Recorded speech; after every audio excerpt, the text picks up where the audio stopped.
Cloud computing. Let's try and demystify this concept and bring it out of the clouds and into a sense of reality. Another more complicated term for cloud computing is software as a service. And I guess there's some clues in that acronym. It is all about providing software to organizations and individuals in a manner which reduces the complexity of running that software in their world. So the internet has created for us a virtual IT department, if you like, which spans the globe and has been a phenomenon that I think we have only just begun to scratch the surface of in terms of how it can change our lives, and the practical applications are visible to everyone. But cloud computing is one of those that organizations are grappling with to understand how it really adds value to their world, which is still largely dominated by an infrastructure which they have to house on their premises. So they have data centers with servers and networks and physical computing equipment for historical reasons. And much of that was around even before the internet was very popular. Now, companies are able to offer that same software over the internet or over a closed network. A term for that is VPN, or virtual private network, where you can limit the access.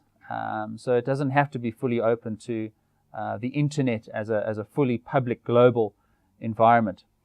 So whether it's paying people, a payroll system, or whether it's running a GL, or whether it's processing purchase orders, any of that in theory, or even down to word processing, creating documents, crunching data, any activities within an organization that people perform on software, on their PCs, can be hosted in the cloud. And the decision to move some of that software into the cloud, and really at the business level, that's all that one needs to worry about, because there will be an IT department still that will obviously make sure that works effectively. The user themselves, whether they're logging on to, and Google has Google Docs and Word for Google, etc., and many of these things which support small, medium enterprises, etc., where they maybe don't want to invest in heavy corporate level licenses. But the user will still use that software on their PC. The fact that it's connecting to a server on the other side of the world, being hosted in a data center that is accessible anywhere else in the world through the internet, is irrelevant to that user. Now, obviously, you have to manage laws around data privacy and regulatory controls, etc. And there are some that are quite prohibitive, and that cloud computing firms and vendors are having to work with to understand how they can offer it without compromising those regulations. So, presuming you've sorted those out, if the organization sees value and reduced cost from having those software programs hosted in the cloud, it means they don't have to have that server now located in their buildings. And that server will occupy some space in a data center, which requires electricity and rental costs and people to keep it running, and overheads that, of course, are used for other servers as well, but have largely become a cost element which companies are starting to question. And in a very cost-conscious cycle of the economy, every element of cost is being revisited. So why wouldn't you consider something that is offered to you where you only pay per the actual usage of that software?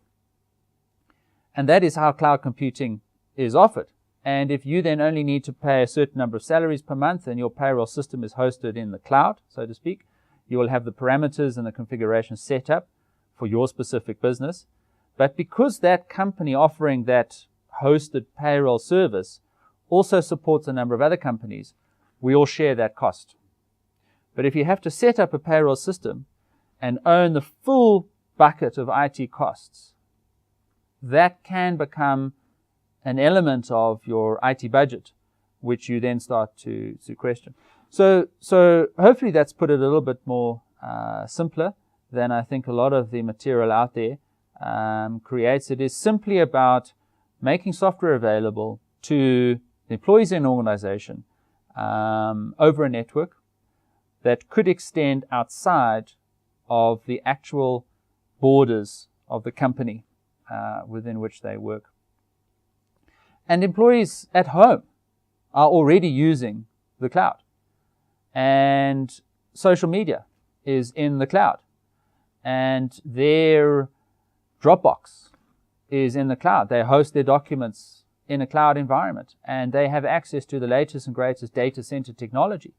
There are many other examples of this. So in some senses, companies also need to catch up if you talk about the business applications of cloud computing. And I think they will, but I think it will be at the right times for the right reasons. Audio Jungle.